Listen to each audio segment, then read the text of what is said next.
अस्सलाम वालेकुम प्यारे बच्चों। आज हम लोग 8th क्लास में इंग्लिश की बुक का चैप्टर ग्लोबल वार्मिंग उसकी एक्सरसाइज कंटिन्यू करने जा रहे हैं।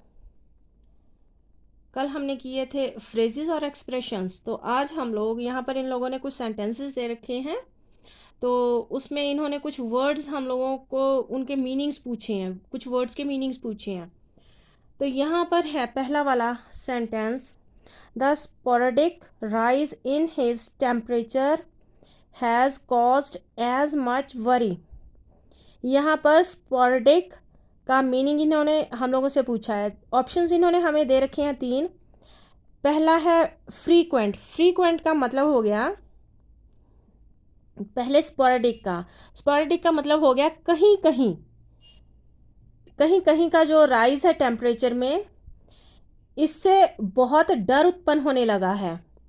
तो यहाँ पर है पहला वर्ड हमारे पास फ्रीक्वेंट। फ्रीक्वेंट का मतलब हो गया बार बार होना, रिपीट होना। दूसरा वर्ड है हमारे पास इर्कसम।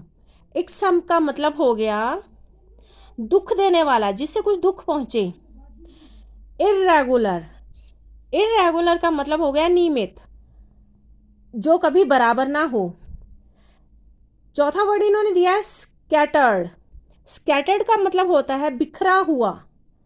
तो यहाँ पर स्पोरेडिक को हम लोग देखें तो ये इरेगुलर से ज़्यादा रिलेट कर रहा है।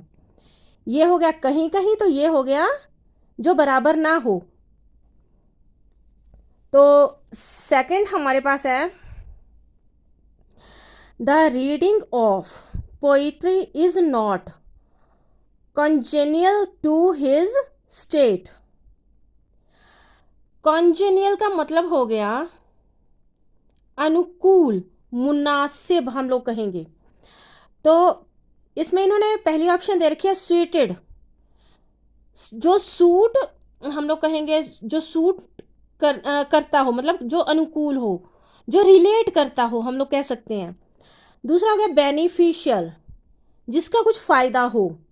हेल्पफुल, हेल्पफुल हो गया सहायता करने वाला, हेल्प करने वाला। प्रेफरेबल हो गया बेहतर, जो उससे अच्छा हो, जिसको हम लोग प्रेफरेंस दे सकें। तो यहाँ पर हम लोग देख रहे हैं कॉन्जेनियल का रिलेट कर रहा है ज़्यादातर अनसुइटेड से। तो तीसरा वाला है the weavers have to do monotonous work. यहाँ पर हमने बताना है मोनोटोनस का मतलब। मोनोटोनस का मतलब हो गया कंटिन्यू, एक ही काम करने वाला, एक ही काम करना,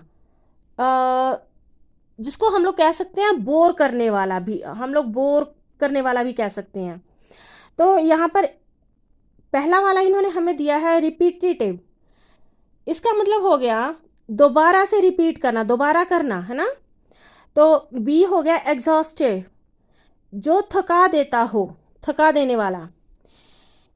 एक सम, एक सम हो गया दुख देने वाला, जिससे कुछ दुख पहुंचे। ऑटोनोमस, ऑटोनोमस क्या हो गया डिपेंडेंट, हम लोग कह सकते हैं किसी पे डिपेंड करना। तो यहाँ पर हम लोग देख रहे हैं जो मोनोटोमस है, ये रिलेट कर रहा है रिपीटेटिव से। तो चौथा वाला है हमारे पास sentence, the fishing pulled away from the raft and chugged smoothly down the bay। तो यहां पर हम लोगों ने मीनिंग किसका बताना है, वर्ब का। वर्ब का मतलब हो गया घाट। जैसे किसी नदी के किनारे, किसी नाले के किनारे, किसी जगह पे जहाँ पर लोग काम करते हो, कपड़े धोने हो गए, या फिर हम लोग कहेंगे कुछ कोई और चीज़ धोनी हुई, या कोई भी काम करना हुआ किसी किनारे पे, है ना, तो वो हो गया वर्ब। तो यहाँ पर पहला वाला आ जाता है हमारे पास हार्बर। हार्बर हो गया बंदरगाह, जहाँ पर, बंदरगाह क्या हो गया जहाँ पर समुद्री बेड़ों को रखा जाता है। शोर, शोर हो गया कोई भी किनारा, किसी भी दरिया का कोई भी किनारा। उसके बाद में है क्वे। क्वे का मतलब हो गया घाट, वही जहाँ पर कुछ औरतें या कुछ आदमी किसी किनारे पे कुछ काम कर रहे हों, उस जगह को क्वे कहा जाता है। चौथा हो गया एंजर, एंगर। हम लोग कहेंगे ये हो गया गुस्सा, एंगर हो गया गुस्सा। यहां पर हम लोग देख रहे हैं वर्ब के साथ रिलेट कर रहा है क्वे, तो इसको हम लोग यहां पर टिक करेंगे। इसके साथ कल हम लोग करेंगे grammar work. Okay, thank you.